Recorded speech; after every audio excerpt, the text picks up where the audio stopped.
Good afternoon, Secretary Pompeo, Mike. It's wonderful to welcome you. This is your first visit to Israel as Secretary of State. I think it's significant that you chose, as did the President, to include Israel in this important itinerary. I think it's symbolic of our friendship, which is deep and getting even deeper and stronger. We've known each other for some time. I've followed your activities in Congress, then as the CIA, now as Secretary of State. You're a true friend of Israel, a true friend of the Jewish people. And I look forward to working with you in your new role. We've just had very productive, very focused conversations on our common interests and how to defend our common values.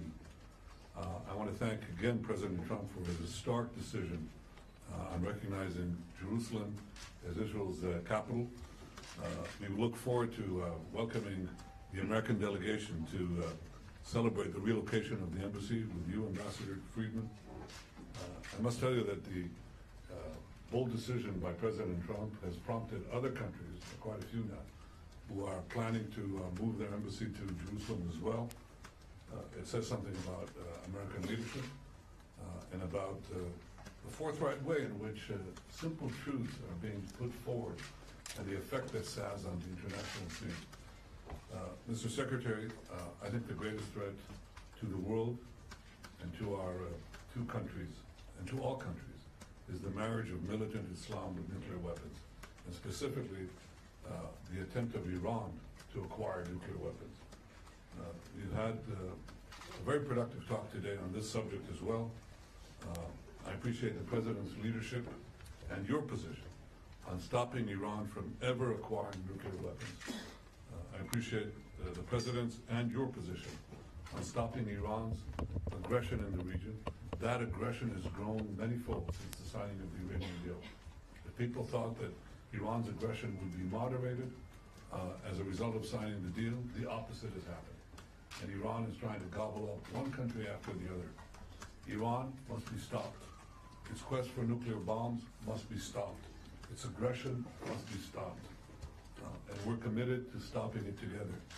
I was very much encouraged, once again, by the steadfast support of the United States for Israel and for this common effort, which encompasses many other countries, as you well know, Mr. Secretary. But our bond is special. It's based on shared values of democracy, freedom, the quest for security and peace. And I can say that today America and Israel are closer than ever before. And I have no doubt that our alliance will grow even closer in the years ahead.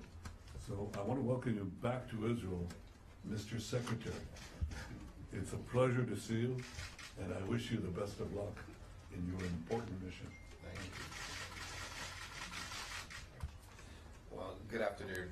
It is a great honor to be here. On my first trip as Secretary of State, I've been a secretary for a handful of hours, as I was saying earlier. I haven't been to my office yet. As you said, this relationship's never been stronger, and I think we should both be proud of that. We had fantastic conversations today on difficult issues facing each of us. We are incredibly proud to be opening the new embassy on May 14th, well ahead of the original timetable. This step comes as Israel celebrates its 70th anniversary of independence and 70 years of recognition as steadfast support from Israel, from the American people as well. By recognizing Jerusalem as the capital of Israel and the seat of its government, we're recognizing reality. I also stress that President Trump has said in December the boundaries of Israeli sovereignty in Jerusalem remain subject to negotiations between the parties, and we remain committed to achieving a lasting and comprehensive peace that offers a brighter future for both Israel and the Palestinians. Many of our conversations today, Mr. Prime Minister, as you said, centered on Iran. Strong cooperation with close allies like you is critical to our efforts to counter Iran's destabilizing and malign activity throughout the Middle East, and indeed throughout the world. We remain deeply concerned about Iran's dangerous escalation of threats to Israel and the region, and Iran's ambition to dominate the Middle East remains. The United States is with Israel in this fight, and we strongly support Israel's sovereign right to defend itself. Regarding the JCPOA, President Trump's been pretty clear. This deal is very flawed. He's directed the administration to try and fix it. And if we can't fix it, he's going to withdraw from the deal. It's pretty straightforward. Unlike the past administration, President Trump has a comprehensive Iran strategy that is designed to counter the full array of threats emanating from Tehran. As part of the President's comprehensive Iran strategy, we are also working to counter the broad set of non-nuclear threats, Iran's missile systems, its support for Hezbollah, the importation of thousands of proxy fighters into Syria, and its assistance to the Houthi rebels in Yemen. We look forward to working closely with strong allies like Israel in countering these threats and rolling back the full range of Iranian malign influence.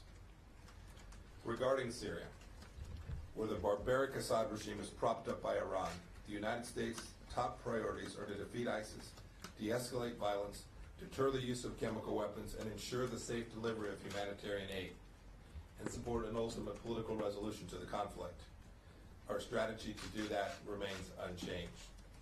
We strongly support the UN-led efforts in Geneva to bring an end to the Syrian conflict, which has gone on for far too long. We know there are many challenges ahead, and we look forward to being your partner in resolving each of them. The United States and Israel, I know, together can achieve that. It's great to be back. Mr. Senator, is stopping Iranian entrenchment in Syria not a U.S. policy goal? Thank you.